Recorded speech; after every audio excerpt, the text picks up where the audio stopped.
Something seems off with your life, doesn't it? You are putting the effort and working hard, but it looks like life is giving you a bear hug you didn't sign up for. Today, I'm here to share 3 steps that often fly under the radar for you to take control of your life.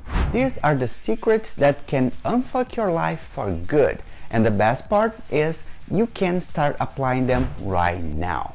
But that's not all. I've got something truly special for you today. An exclusive framework that has been the holy grail of the most successful individuals. I call it the SEED framework. And trust me, it's about to blow your mind. Buckle up, it's showtime. Welcome to Nitzero Club, the place where impactful people come to get inspired.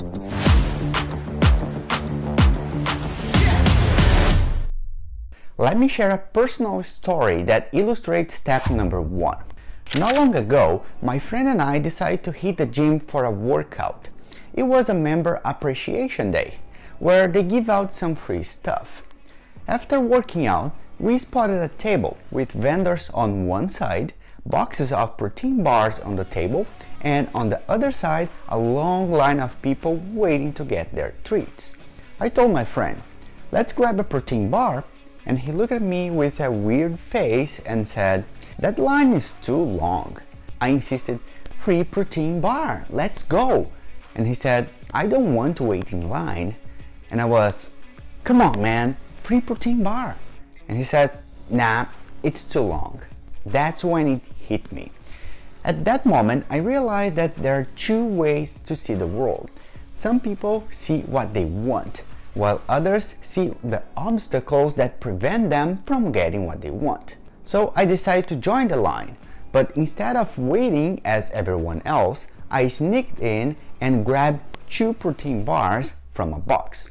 No one got mad at me because the rule is you can go for what you want, just don't stop others from doing the same. Sure, I didn't get to choose the flavor, but I didn't have to wait in line either. The point is, in life, you don't have to follow the crowd. You can make your own path, bend some unimportant rules, and most importantly, let others get what they want too. Step number 2 is a gem. In the 18th century, there was a terrible disease called the Black Death of childbed that spread across Europe and America.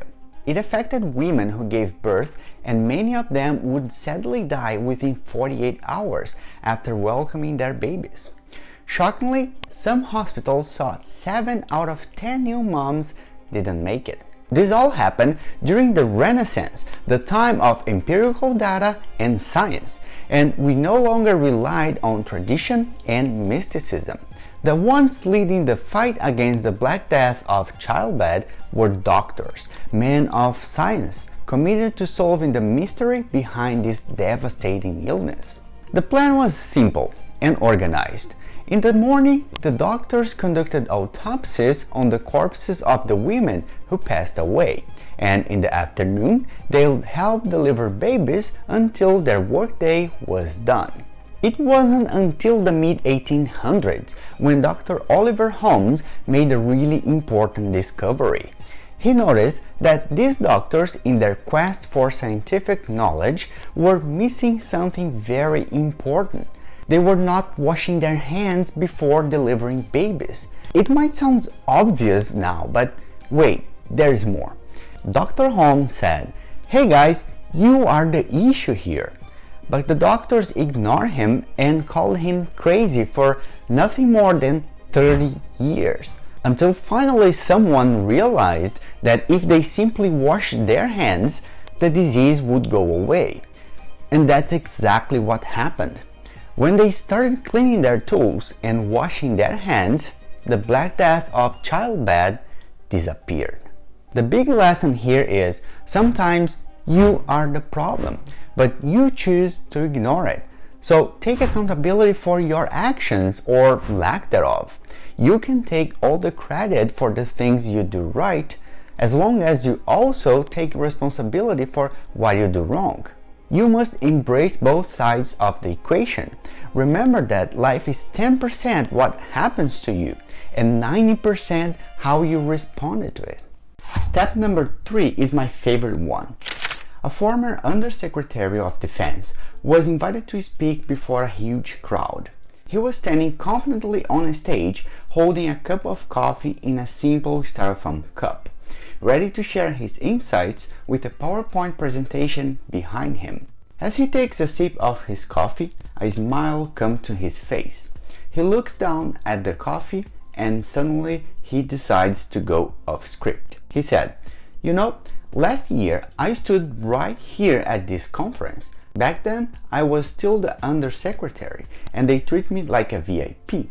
I flew in business class, had someone waiting at the airport to take me to my hotel, and when I arrived they had already checked me in, bringing me directly to my room.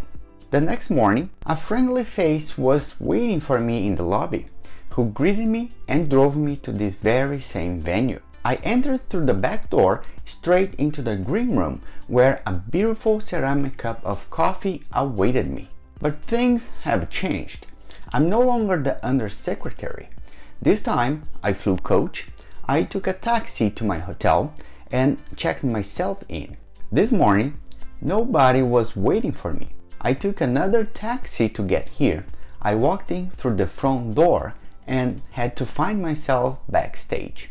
When I asked for some coffee, someone pointed me at the corner where a simple coffee machine sat, and I poured myself a cup of coffee into this humble styrofoam cup. With a valuable lesson to share, he emphasizes, the ceramic cup was never meant for me. It was meant for the position I held. I deserve the styrofoam cup. Keep this in mind as you climb the ladder of success. As you become famous, make a fortune, and gain status, people may treat you exceptionally well.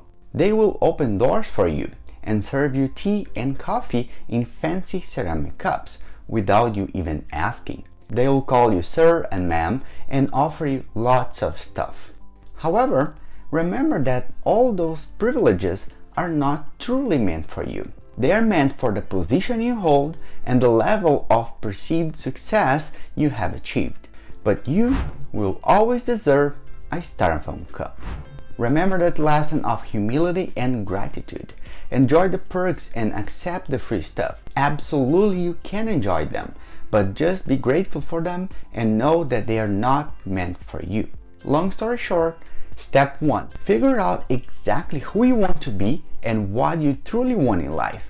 Then go for it with all we've got. Step 2. Taking complete ownership of your outcomes by holding no one but yourself responsible for them is the most powerful thing you can do to drive your success. Step 3. Life is risky and you will not get out alive. So be grateful for what you have and enjoy the most with people you care about while you can.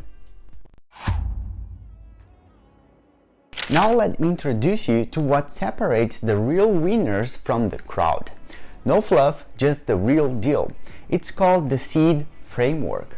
It's the game changer you didn't know you needed until now.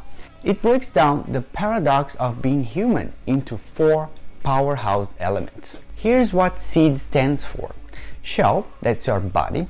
Essence, that's your mind and connections. Environment, that's natural, personal, or social. And dough, that's your financial wealth and prosperity.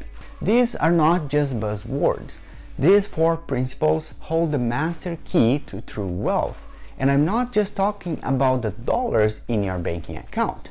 It's wealth spelled W-E-L-L-T-H, a richer and more meaningful concept of living, or if you will, a whole new level of awesome. Here's the scoop. The closer these principles are to each other, the wealthier you become. Too much focus on one and you risk losing the others. It's all about finding that sweet spot. At the Nitzero Wellth Club, I'm your guide to discovering your sweet spot and boosting your wealth by optimizing these principles. Stick around for the next episodes. You won't want to miss this. And hey, who said you can make your own rules? In a world that loves bossing you around, take a minute to think for yourself. I'm here to ignite that spark and help you become the boss of your own destiny. Let's kickstart your journey to wealth. It's about time. So hit the like button, subscribe to this channel to be part of this amazing community, and share this video with people you care about. As always, keep up a good fight and be wealthy.